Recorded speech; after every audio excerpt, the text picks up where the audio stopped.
Did you decide to watch this? Or did the choice present itself at just the right moment? A flicker on a screen, a sequence of images, a pattern you have seen before without noticing.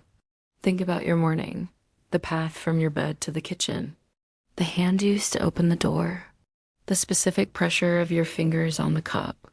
Was it a decision or a repetition? A script performed so many times it feels like your own. Observe the flow of people on a street. Each person believes they are on a unique journey from point A to point B, yet from a distance, they are not individuals. They are a current. A river of bodies following invisible channels carved into the concrete. They stop at the red light. They move on the green. A synchronized pulse. No one directs them. No one gives an order. The system simply is. The rhythm is self-sustaining.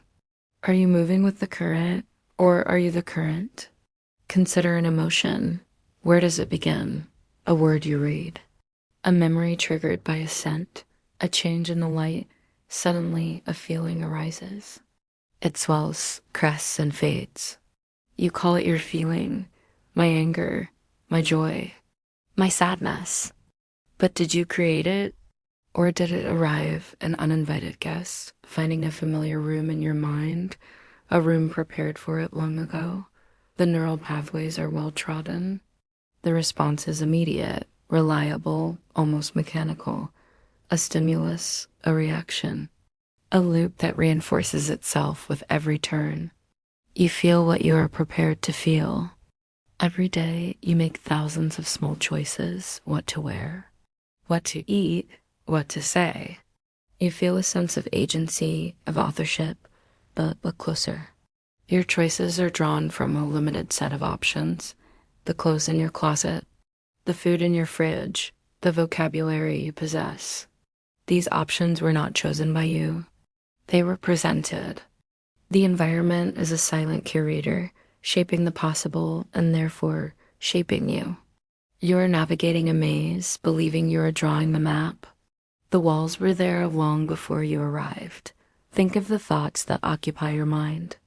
Are they truly yours, or are they echoes? Fragments of conversations, headlines, lyrics, bouncing around the chamber of your skull. You assemble them into new combinations and call it thinking. But the building blocks are not of your making.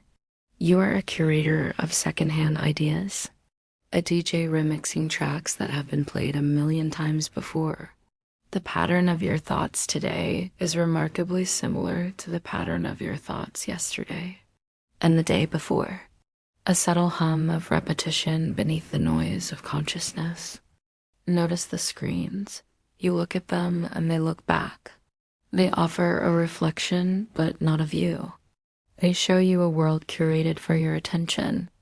A sequence of colors, sounds, and ideas designed to produce a specific response. Engagement, a click. A pause, a share. Each interaction is a data point fed back into the system. The system learns you. It predicts your desires, your fears, your next move. It refines its offerings, becoming a more perfect mirror of the reactions it wants to elicit. You are in a dialogue, but you can only hear one side of the conversation. The other side is silent, efficient, and constantly adapting. The feedback loop tightens. Watch your own body. The subtle shifts in posture. The way you cross your arms. The rhythm of your breathing. These are not random acts. They are a language. A response to the space you are in, the people around you, the thoughts you are having. A lifetime of conditioning is written into your muscles, your tendons, your nerves. You react before you are aware of what you are reacting to. Your body knows the script. It performs its role with perfect fidelity, whether you are paying attention or not. It is a finely tuned instrument played by forces you rarely perceive. The feeling of certainty is a powerful one.